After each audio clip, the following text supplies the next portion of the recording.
बात है। किशनपुर नामक गांव में मोहन नाम का एक व्यापारी रहता था। मोहन की पत्नी का नाम रमा और बेटी का नाम सीमा था। वो छोटा सा परिवार हंसी खुशी अपनी जिंदगी गुजार रहा था। मोहन वैसे तो बहुत कम बोलता था, लेकिन वो बहुत गुस्से वाला और जिद्दी था। सीमा के ऊपर तुम ज्यादा खर्च मत किया करो, वैसे ही एक दिन इसको किसी दूसरे के घर जाना है। लेकिन रमा इस बात की परवाह नहीं करती थी और हमेशा कहती, सीमा हमारी इकलौती बेटी है और मेरे जिगर का टुकड़ा है। सबसे बड़ा दुख तो यही है कि ये एक बेटी है। अगर ये बेटा होता तो मेरे सुख दुख में मेरा साथ भी देता और मेरा वंश भी आगे चलता। लेकिन तुम जैसी पत्नी कह रहे थे, क्या मुझे बेटा नसीब हो सकता है? ये सुनकर रमा को गुस्सा आ गया और वो बोली, आप किस तरह की फालतू बातें कर रहे हैं? लड़कियां तो लक्ष्मी का रूप होती हैं और आखिर आप सीमा के पिता हैं, फिर भी आप इस तरह की फालतू बातें कर रहे हैं। पिता हूँ इसीलिए तो ऐसी बातें कर रहा हूँ। और मेरी एक बात ध्यान से सुन लो, अगर इस बार भी बेटी हुई तो मैं तुम्हें घर में नहीं रहने दूंगा और साथ साथ आने वाली उस लड़की को भी मार दूंगा। मेरी इस बात को याद रखना। संतान तो भगवान के आशीर्वाद से मिलती है, बेटा या बेटी पैदा करना क्या मेरे हाथ में है? रमा की ये बात सुन मोहन को गुस्सा आ गया और वो बोला, मैं इस बात को नहीं जानता, लेकिन अगर तुमने फिर से लड़की को जन्म दिया तो मैं तुम दोनों को नहीं छोड़ूंगा। ये कहकर मोहन गुस्से में बाहर चला गया। उसको इस तरह जाते हुए देखकर रमा रोने लगी। रमा की बेटी सीमा अब भी बहुत छोटी थी, लेकिन बहुत समझदार थी। उसने अपनी माँ को चुप कराया। इस तरह काफी दिन बीत गए। मैंने आपको बताया था कि माँ ने भाई को भेजा है मुझे अपने साथ ले जाने के लिए। माँ की तबीयत खराब है और घर की देखभाल करने वाला कोई नहीं है, इसीलिए मैं जा रही हूँ। और वैसे भी मेरा 9वां महीना शुरू हो गया है। मेरी बात याद रखना, इस बार तुम्हें लड़का होना चाहिए। अगर लड़की हुई तो वापस लौटकर मत आना। रमा ने सीमा को साथ लिया और अपने भाई के साथ चली गई। हे भगवान, इस बार मेरे घर में लड़का दे दो, मुझ पर कृपा करो प्रभु। उधर रमा का भाई उसे और सीमा को लेकर बैलगाड़ी में बैठकर अपने गांव की ओर चल दिया। काफी देर चलने के बाद वो आराम करने के लिए एक बड़े से पेड़ के नीचे बैठ गए तो रमा के भाई सुरेश ने रमा को उदास देखा और बोला, क्या हुआ रमा, क्या बात है?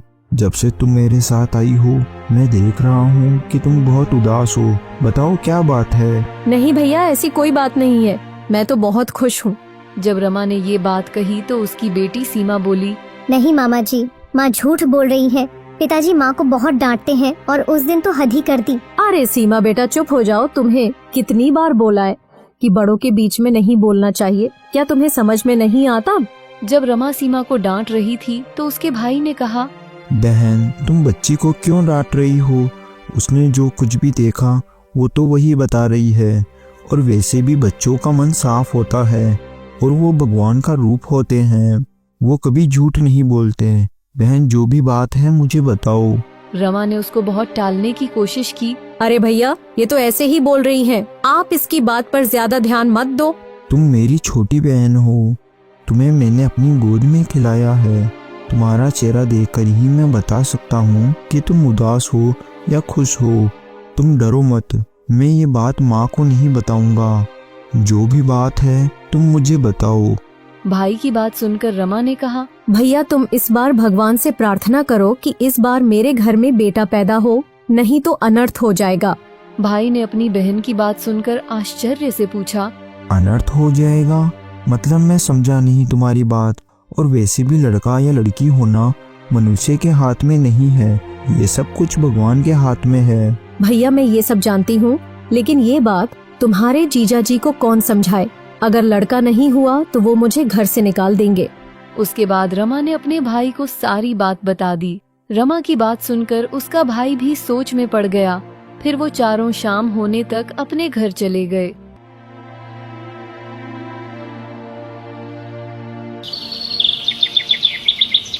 फिर ऐसे ही कुछ दिन बीतने के बाद एक महात्मा मोहन के घर के बाहर आए। अरे क्या घर के अंदर कोई है? जरा बाहर आओ।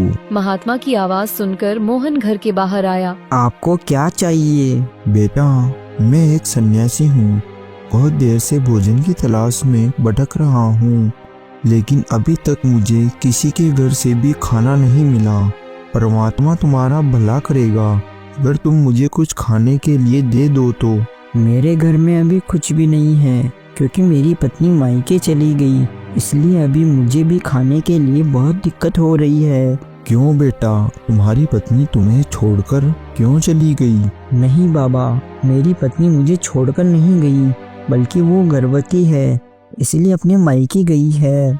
इसलिए अभी मुझे आप क्षमा कीजिए, मुझे पूजा करने जाना है। अच्छा, तुम्हारी पत्नी गर्भवती है, इसीलिए मुझे तुम्हारे घर में शुभ लक्षण नजर आ रहे हैं। मोहन ने महात्मा की बात सुनकर पूछा। बाबा, शुभ लक्षण से आपका क्या मतलब है? आपकी बात मैं समझा नहीं। बेटा, सब समझ में आ जाएगा, क्योंकि तुम्हारे घर में लक्ष्मी खुद आ रही है। महात्मा की ये बात सुनकर मोहन खुश हो गया। बाबा, क्या आप सही कह रहे हो कि माता लक्ष्मी खुद मेरे घर आ रही है? हाँ बेटा, तुम्हारे दिन बदलने वाले हैं। जो तुम्हारे घर जन्म लेने वाली है, वो तुम्हारा भाग्य बदल देगी।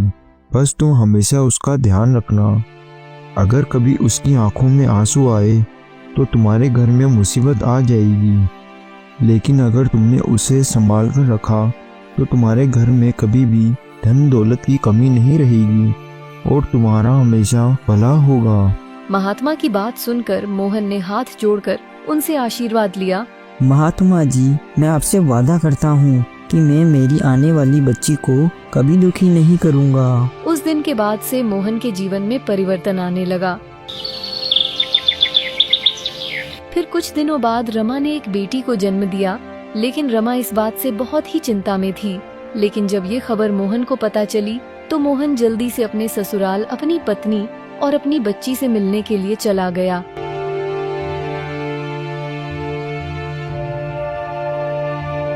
वहाँ पहुंचकर उसने अपनी बेटी को उठाकर उसे प्यार करने लगा और बोला, आज से मेरी छोटी बेटी का नाम लक्ष्मी है। ये सब देखकर रमा और उसके परिवार वाले बहुत खुश हुए। मोहन पहले से बहुत बदल गया था और उसकी छोटी बेटी लक्ष्मी तो जैसे उसकी आंखों का तारा बन गई। रमा ये देखकर बहुत खुश हुई। ऐसे ही कुछ साल बीत गए। मोहन लक्ष्मी का बहुत ख्याल रखता था। लक्ष्मी के साथ साथ अब वो सीमा का भी ध्यान रखने लगा और जब भी वो बाजार जाता तो आते हुए दोनों के लिए ढेर सारे खिलौने और खाने की चीजें लेकर आता। लक्ष्मी और सीमा भी अपने पिता का प्यार देखकर बहुत खुश होती। रमा कभी कभी मोहन से कहती, आप ज्यादा प्यार से अपनी बेटियों को बिगाड़ दोगे। ये सब कुछ लक्ष्मी के कारण ही तो हो रहा है। अगर उसके लिए नहीं लाऊंगा तो फिर किसके लिए लाऊंगा? आप सच कह रहे हो। हमारी बेटियों ने तो हमारा भाग्य ही बदल कर रख दिया है, जैसे साक्षात महालक्ष्मी हमारे घर आ गई हो। हाँ, मैं अपनी बेटी लक्ष्मी को कभी भी अपने से अलग नहीं करूँगा। ऐसे ही कुछ समय और बीत गया। अब दोनों लड़कियां बड़ी हो गई थीं। मोहन ने अच्छा सा लड़का देखकर सीमा की शादी कर दी। सीमा खुशी खुशी अपने ससुराल चली गई, लेकिन मोहन लक्ष्मी की शादी के लिए तैयार नहीं हुआ। एक दिन रमा ने गुस्से में मोहन से कहा, कभी अपने व्यापार को छोड़कर छोटी बेटी की शादी के लिए भी सोचिए। वो दिनों दिन बड़ी हो रही है, उसकी उम्र बढ़ती जा रही है। हाँ, तुम ठीक कह रही हो। एक दिन मंदिर में इसके नाम की पूजा करवा दूंगा, फिर सब ठीक हो जाएगा। ये सुन रमा ने गुस्से में कहा, आप किस तरह की बातें कर रहे हो? मैं आपको क्या बोल रही हूँ और आप कुछ और ही कह रहे हो। मैं बेटी लक्ष्मी की शादी की बात कर रही हूँ। उसकी उम्र बढ़ रही है, आप उसके लिए कोई लड़का क्यों नहीं देखते? मैं लक्ष्मी की शादी हरगिज नहीं कराऊंगा। ये बात तुम ध्यान से सुन लो। ये आप क्या कह रहे हो? लक्ष्मी की शादी नहीं करोगे? लेकिन किस लिए? उसने ऐसा कौन सा गुनाह कर दिया? क्योंकि वो मेरा भाग्य है और उसके आने से मेरा भाग्य बदल गया है, और तुम भी इस बात को जानती हो कि उसके कारण ही मेरा भाग्य बदला है। इसलिए मैं लक्ष्मी की शादी कभी नहीं होने दूंगा। ये कहकर मोहन घर से बाहर निकल गया।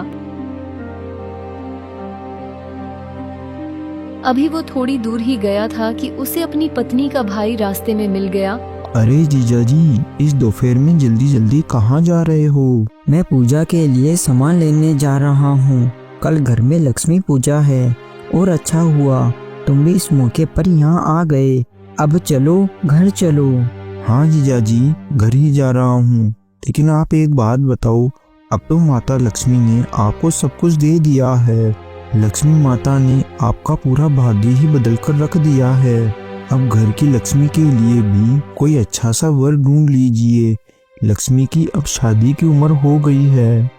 मोहन उसकी ये बात सुनकर गुस्से में बोला। तुम भी अपनी बहन की तरह ही बात कर रहे हो। लक्ष्मी की शादी के लिए मुझसे बहस कर रहे हो।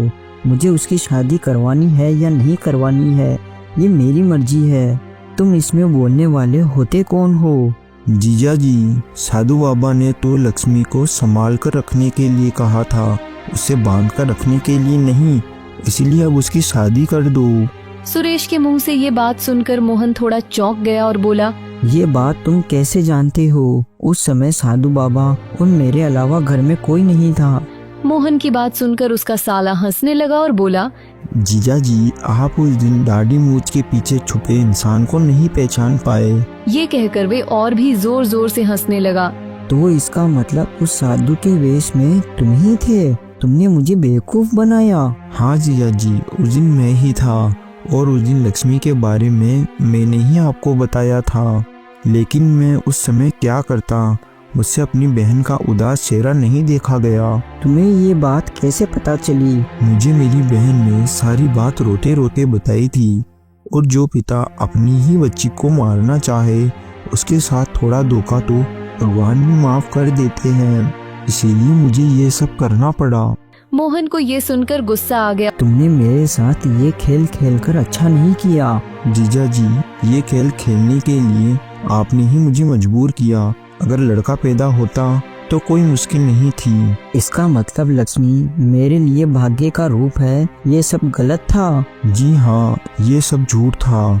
लेकिन एक बात तो सत्य है कि लक्ष्मी के आने से आपका भाग्य पूरी तरह से बदल गया। मोहन को अब बहुत गुस्सा आ रहा था। अब तुम चुप हो जाओ। मैं तुम्हारे जैसे धोखेबाज और फरेबी से बात नहीं करना चाहता और आज के बाद तुम्हें मेरे घर आने की कोई जरूरत नहीं है। ये कहकर मोहन घर वापस आ गया। घर वापस आते ही मोहन ने लक्ष्मी और रमा पर चिल्लाना शुरू कर दिया और उनको बहुत खरी खोटी सुनाई। ये सब सुनकर लक्ष्मी बहुत दुखी हुई और वो रोने लगी और बोली, पिताजी, आपको क्या हुआ है? आपने कभी मेरी आंखों में आंसू की एक बूंद नहीं आने दी और आज आप इतना बुरा भला कह रहे हो। हाँ, सुन रहा हूँ। तुम मेरे लिए सिर्फ एक झूठी मूरत हो। तुम्हें सहन कर रहा हूँ। मेरी जिंदगी की यही सबसे बड़ी भूल है। अब मैं जल्दी से तेरी शादी करके तुझे भी यहाँ से दफा कर दूंगा। इस तरह कुछ दिनों के अंदर ही मोहन ने लक्ष्मी की शादी करवा दी। लक्ष्मी रोते रोते अपने घर चली गई। लक्ष्मी के जाते ही जैसे मोहन का सारा जीवन दुख में हो गया। कुछ समय के बाद ही उसे व्यापार में बहुत नुकसान होने लगा और मोहन कंगाल हो गया। उसके ऊपर बहुत सारा कर्ज हो गया। उसके घर में सुबह शाम पैसे लेने वाले आने लगे। फिर ऐसे ही कुछ दिन बीतने पर मेरे पास अब सोने के ये आखिरी 2 कंगन बचे हैं।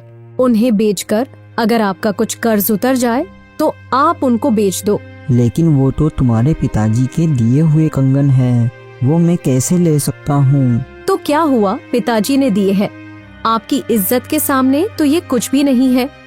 ये तो मेरा फर्ज है और आज आपकी दोनों बेटियों की चिट्ठी आई है। उन्होंने कहा है कि आपका कर्ज उतारने के लिए दोनों अपने गहने बेच देंगी। मोहन ये सुनकर आश्चर्य में पड़ गया और बोला, बेटियों ने मेरे कर्ज के लिए अपने जेवर बेचने की सोची और मैं हमेशा उन्हें बोझ समझता रहा और हमेशा बुरा भला कहता रहा। मैं कितना बुरा बाप हूँ। दोनों बेटियां आपसे बहुत प्यार करती हैं। वो आपको दुखी नहीं देख सकती। मोहन ये बात सुनकर रोने लगा। हे भगवान, मुझे माफ कर दो। मैं बहुत बड़ा पापी हूँ। मैंने जीवन भर अपने मतलब के लिए सोचा। मुझे माफ कर दो भगवान। मैं माफी के काबिल तो नहीं हूँ। रमा मोहन को इस तरह रोता देखकर बोली, आप शांत हो जाइए और भगवान के लिए ऐसा मत बोलिए। नहीं रमा, मुझे बोलने दो, क्योंकि मैंने तुम्हें भी बहुत बुरा भला कहा है और हमेशा तुम्हें दुख दिया है और लक्ष्मी बेटी का भी बहुत दिल दुखाया है और सीमा को भी उल्टा सीधा बोलने में कोई कसर नहीं छोड़ी। मैं अपनी बच्चियों को संभाल कर नहीं रख पाया। हे भगवान, मैं कितना बड़ा पापी हूँ। आप भगवान पर विश्वास रखिए, सब ठीक हो जाएगा। आज मुझे एहसास हो रहा है जिंदगी में मैंने जो भी गलतियाँ की है, आज के बाद मैं वो सब सुधार लूंगा और अब मैं अपनी बेटियों के पास माफी मांगने जा रहा हूँ। आपको अपनी गलती का एहसास हो गया, यही आपका सबसे बड़ा प्रायश्चित है। चलो हम दोनों चलते हैं अपनी बेटियों से मिलने के लिए, सब कुछ ठीक हो जाएगा। वो दोनों आपको देखकर बहुत खुश होंगी। उसके बाद मोहन रमा को लेकर अपनी बेटियों से मिलने के लिए चला गया।